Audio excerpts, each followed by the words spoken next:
Me diz uma coisa, quantas vezes você já deixou de fazer algo por medo de ser julgado?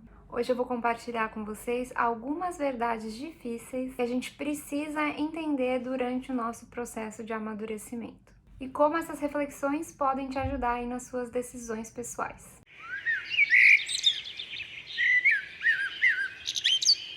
A gente cria cenários imaginários nos quais, ao invés das pessoas estarem vivendo a vida delas, elas estão paradas, observando a nossa vida e cada mínima decisão que a gente toma. E nesse sentido, o medo do julgamento pode estar te impedindo de se tornar a sua melhor versão ou até de alcançar os seus maiores sonhos. Bom, gente, a verdade número 1 é que as pessoas estão vivendo a vida delas. Elas não estão prestando tanta atenção assim na gente. Há exceções para isso? Absolutamente que sim. Apesar disso, eu ainda diria que o primeiro caso, ele é a realidade na grande maioria das vezes. Porém, vamos dizer que esse segundo cenário aí seja uma realidade na sua vida. Que você esteja cercado por pessoas que estão te observando bastante. Quando o outro está colocando tanta energia assim na vida alheia, vale a pena a gente se lembrar e até observar e constatar que o outro que nos critica com tanta força não está fazendo nenhum décimo daquilo que a gente está fazendo. Um exemplo típico disso são os haters na internet. Se você pegar qualquer hater na internet e for olhar, você observa que na realidade aquela pessoa não está fazendo absolutamente nada em relação àquilo que ela critica com tanto afinco. Isso revela a infelicidade que essa pessoa está vivendo e quanto vigor ela tem para criticar. Mas na realidade ela não tem a força, a energia e a coragem para fazer melhor do que aquele outro que ela está criticando. Porque se ela tivesse isso, ela estaria ocupada construindo algo, ao invés de estar ali gastando o tempo dela com críticas. Eu acho que aqui vale lembrar que gente feliz não enche o saco. Na realidade, essas pessoas estão ocupadas vivendo a própria vida.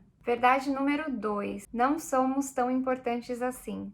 Podemos errar e isso é libertador. Quando a gente se acha muito importante ou superior, a gente cai na falácia de que a gente não pode errar. Na realidade, eu diria que essas duas coisas, elas na grande maioria das vezes caminham de mãos dadas. O perfeccionista se exige perfeccionismo porque ele não pode admitir que é uma pessoa comum, que tem sim as suas forças, mas que também tem as suas fraquezas. E apesar de ser senso comum de que todo mundo erra, às vezes dentro a gente pensa, mas eu não. E aqui é a minha pergunta, você não? Por quê? Você é só mais uma pessoa e não é tão especial assim. A gente precisa entender que a gente vai errar. Isso faz parte da vida. A Ariana Schlesser falou uma coisa que eu vi recentemente muitíssimo interessante. De que às vezes a gente quer viver a vida com uma reputação perfeita, de nunca ter uma imagem manchada. Isso aqui, além de apontar esse traço de superioridade, faz com que a gente acredite que toda vez que a gente erra, a gente é o pior dos seres. Esse que é o jogo entre a superioridade e a inferioridade na realidade.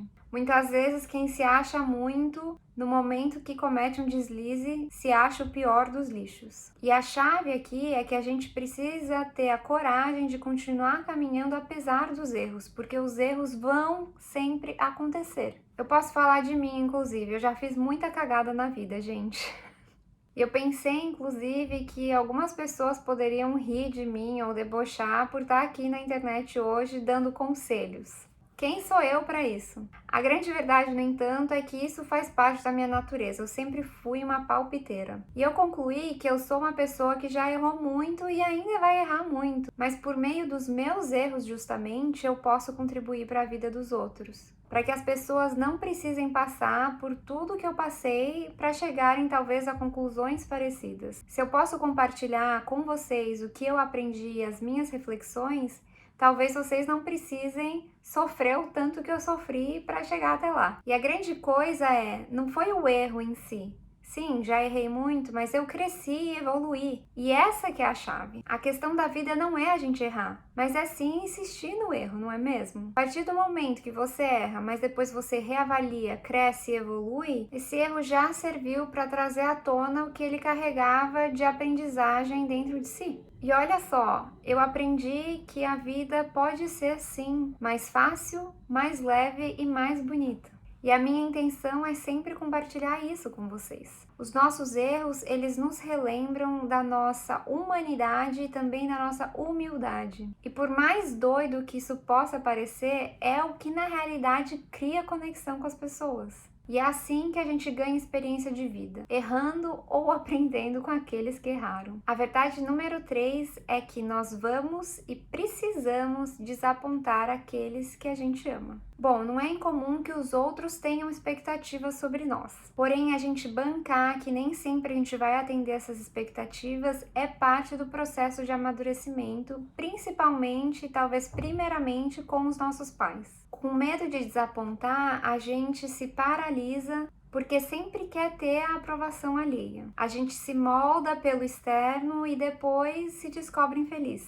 E o resultado disso é que a gente acaba ressentindo as nossas relações por coisas que a gente fez ou deixou de fazer. A gente tem que entender que a gente vai desapontar e que a vida nos foi dada enquanto indivíduos para que nós a vivêssemos, mas não para que o outro vivesse a vida dele através de nós. E aqui, claro, gente, a gente sempre pode buscar conselhos e experiências das outras pessoas. Eu mesma tô aqui para isso. E fazer esse movimento é um sinal de humildade, é a gente mostrar que nem sempre a gente sabe, que talvez outras pessoas possam saber mais ou ter um pouco mais de experiência que vai nos ajudar a jogar luz em alguma questão. Porém, a gente tem que ser crítico em relação a com quem a gente se aconselha. As pessoas que convivem com a gente, não raramente, elas nos vão dar conselhos baseados no que elas acham que é o melhor pra gente ou no que talvez vá beneficiá-las, mas não necessariamente o que de fato é melhor para nós. E tem algo que é inevitável.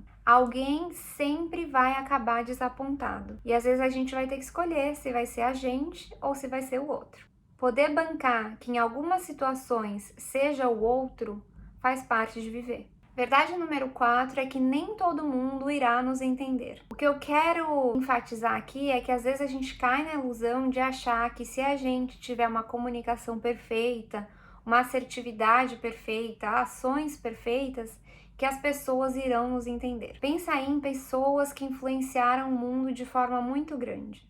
A gente pode falar desde Jesus, a Mahatma Gandhi, a Nelson Mandela. Essas pessoas não foram compreendidas por todos. Elas foram compreendidas por alguns e transformaram a vida de muitas pessoas, mas elas não foram entendidas por todos. A vida e as coisas não são objetivas. Não quer dizer que as nossas ações perfeitas e a nossa comunicação perfeita, que na realidade nem existem, vão garantir que os outros nos compreendam. E eu falo isso não no sentido de validar alguns discursos insanos que a gente ouve hoje em dia. Porque algumas pessoas podem até usar isso para dizer de que nem todo mundo vai entendê-los, então que eles podem falar o que simplesmente lhe vem à mente, mesmo que isso envolva absurdos em relação ao outro, em relação à humanidade. Não estou falando aqui desses casos. Mas se você já fez o seu exercício interno de autoanálise, de autocrítica, de reflexão, a gente precisa entender que ainda assim, nem sempre os outros vão nos entender e tá tudo certo com isso. Sabendo que, mesmo que você cometa algum erro ou descubra lá na frente que você errou, que isso faz parte de viver, mas que pelo menos você foi fiel a si mesmo. Bom, gente, por último, mas não menos importante, a verdade número 5 é cuidado com os extremos. As coisas não são 8 ou 80. Então eu quero dizer aqui, ressaltar e lembrar vocês de que não quer dizer que porque eu já sei agora que em certa medida eu vou decepcionar o outro, que agora eu vou sair fazendo as coisas à torta à direita como se o outro não existisse. Lembrando aqui que esse tipo de coisa, como eu disse no início, é sobre o processo de amadurecimento. As coisas caminham de mãos dadas. Não é porque agora eu entendo que eu posso errar que eu vou desconsiderar o outro, que eu vou fazer as coisas de forma impensada. Então, cuidado com os extremos. E esse cuidado com os extremos também vale para o seguinte: não é porque que eu vou decepcionar que significa que eu sou uma decepção. Da mesma forma que não é porque algumas coisas eu tenho acertos que significa que eu sou perfeita. E aqui eu diria que talvez seja o maior desafio de todos, que é a gente buscar esse caminho do meio. Lembrar que eu posso errar, mas ter consideração e respeito pelo outro. As coisas se tratam de postura interna. Por exemplo, no caso dos pais. Talvez os meus pais tenham expectativa de que eu me forme em medicina, mas não é isso que o meu coração pede, não é isso que eu me interesso. Eu me interesso por outras coisas. Então eu posso sim não seguir esse caminho, mas ainda assim reverenciá-los e respeitá-los dentro do meu coração. Tentar comunicar isso da forma mais amorosa possível de que eu não vou seguir com aquela escolha. O mesmo se aplica em outros relacionamentos pessoais, como as nossas amizades e os nossos relacionamentos amorosos. Às vezes os nossos amigos têm uma expectativa de nós que a gente não vai poder cumprir. E a gente vai ter que falar: fulano, eu sinto muito que eu não vou poder atender essa expectativa dessa vez. Eu nem sei se eu vou poder atendê-la um dia, mas eu te amo, a nossa amizade é importante para mim. Não é simplesmente lavar as mãos e dar de ombros pro que o outro sente. É claro, a gente não vai controlar o que o outro sente, mas agir com compaixão e com generosidade facilita muito o caminho e eu diria inclusive que faz o mundo ser melhor. Na grande maioria das vezes, não é necessariamente atender ou não atender o que o outro quer da gente, mas como a gente faz isso. Então, quando você se lembrar dessas 5 verdades, não se esqueça da última, que elas caminham juntas. E por último, mas não menos importante, lembre-se de que entre o 8 e o 80, tem 72 possibilidades. Bom, gente, se vocês ficaram aqui no vídeo até o final, agradeço muitíssimo a sua presença. Espero que isso possa te ajudar de alguma forma com as suas questões pessoais. Peço que vocês gentilmente deixem o seu like aqui pra mim e considerem se inscrever no canal se esse tipo de reflexão é algo que te interessa. Eu tenho 2 outros vídeos aqui no canal que falam sobre a comunicação com a gente mesmo e como ter conversas desafiadoras com os outros. Eu acredito que se você é uma pessoa que enfrenta um medo de julgamento, esses 2 conteúdos podem te ajudar muitíssimo. Espero revê-los por lá e até a próxima. Se cuidem. Tchauzinho.